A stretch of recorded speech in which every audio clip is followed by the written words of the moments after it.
இங்க ரொனால்டோங்கிற 12 வயசு பையனுக்கு மலினாங்கிற ஒரு அழகான 35 வயசு ஆன்டி மேல காதல் வருது. மலினாவோட ஹஸ்பண்ட் ஒரு ஆர்மி மேன். அப்போ வேர்ல்டு வார் 2 வேற நடந்துட்டு இருக்குமா, சண்டை போறதுக்காக அவளை தனியா அங்கே விட்டு போயிருப்பான். புருஷன் இல்லாம தனியா ஒரு பொண்ணு, அதுவும் அழகான பொண்ணு இருந்தா என்ன ஆகும்? அந்த ஊர்ல இருக்கக்கூடிய பணக்கார அண்ட் காஜி அங்கிளோட கண்ணு ஃபுல்லா அப்படியே மலினா பக்கம் திரும்புது. ஆனா மலினா எவனையும் கண்டுக்காம ஃபுல்லானாலும் புருஷன் கல்லானாலும் கணவன் சொல்லிட்டு அவனோட போட்டோ கூடிய குடும்பம் நடத்துறான். இப்படி இருக்கும்போது தான் ஒரு நாள் மலினாவோட புருஷன் செத்துட்டான்னு சொல்லிட்டு நியூஸ் வருது. ஊரே மலினாவுக்கு இரங்கல் தெரிவிக்குது. அதுலயும் அந்த ஆண்கள் இருக்காங்க பாருங்க, அவங்களுக்கு ஒரே கொண்டாட்டம் தான். ஆல்ரெடி புருஷன் சண்டைக்கு போயிருந்தப்பவே அவனுக்கு எல்லாரும் மலினாவை ஆட்டையை போட துடிச்சாங்க. இப்ப புருஷன் வேற செத்துட்டான் இல்லையா, ஊர்ல இருக்கிற அமுட்டு பேரும் அவளை கரெக்ட் பண்றதுக்காக தான் பயங்கரமா பின்னாடி அலைஞ்சிட்டு இருக்காங்க. இதை பார்த்தா அந்த ஒரு பொம்பளைங்க மலினாவை தப்பு தப்பா பேச ஆரம்பிச்சிடறாங்க. அவ பல வேத்த வச்சிருக்காளோ அப்படின்னு சொல்லிட்டு ஊர் ஃபுல்லா ரூமர் கிளம்பிடுது. இந்த விஷயத்தை தெரிஞ்சுக்கிட்ட மலினா, நம்ம தப்பே பண்ணாதப்ப இந்த அளவுக்கு நம்மளோட பேர் அடி வாங்கிருச்சு, தப்பு பண்ணாதா என்ன அப்படின்னு முடிவு பண்ணி அந்த ஊர்ல இருக்கிற பணக்கார ஆம்பளைங்களை நைட்டு வீட்டுக்கு வர சொல்றா. ஒவ்வொருத்தரும் போட்டி போட்டு போறான் அவளை அனுபவிக்கிறதுக்கு. இதுல அவளை எவன் வச்சுக்கிறதுன்னு வேற சண்டை வேற போட்டுக்கிறாங்க. இதை பார்த்து அவங்களோட பொண்டாட்டிங்க மலினா மேல ஒரு கேஸ போட்டு விட்டுறாளுங்க. ஆனா அந்த கேஸை விசாரிச்ச ஜட்ஜுக்குமே மலினாவை அடையணுங்கிற ஒரு ஆசை இருக்கும். மலினாவை குற்றவாளி இல்லன்னு வாதாடி ஒரு லாயர் அவளை காப்பாத்துறான். அதுக்காக அவன் கேட்ட ஃபீஸ் என்னன்னு கேட்டீங்கன்னா, ஒரு நைட் மலினா அவங்க கூட ஒன்னா இருக்கணும், அவங்க கேட்ட எல்லாத்தையும் செய்யணும் அப்படிங்கறதான். மலினா என்ன பண்றா, ஏது பண்றா,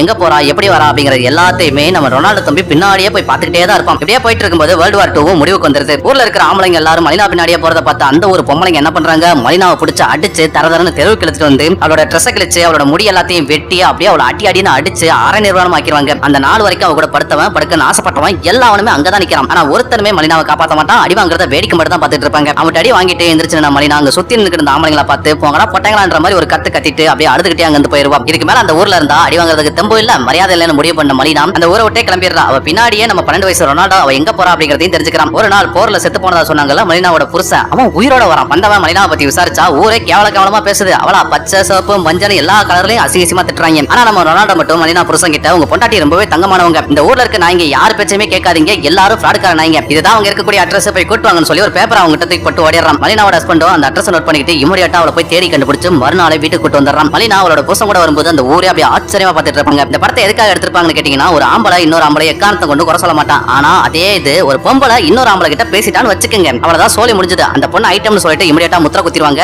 அந்த பொண்ணு நேர்மையாவே சம்பாரிச்சா கூட அவ பல பேர் கூட போய் தாண்டா சம்பாரிச்சா அப்படின்னு சொல்லிட்டு பேசுறது ஆம்பளையாலாம் இருக்காது, கண்டிப்பா ஒரு 10 பொம்பளையா தான் இருக்கும்.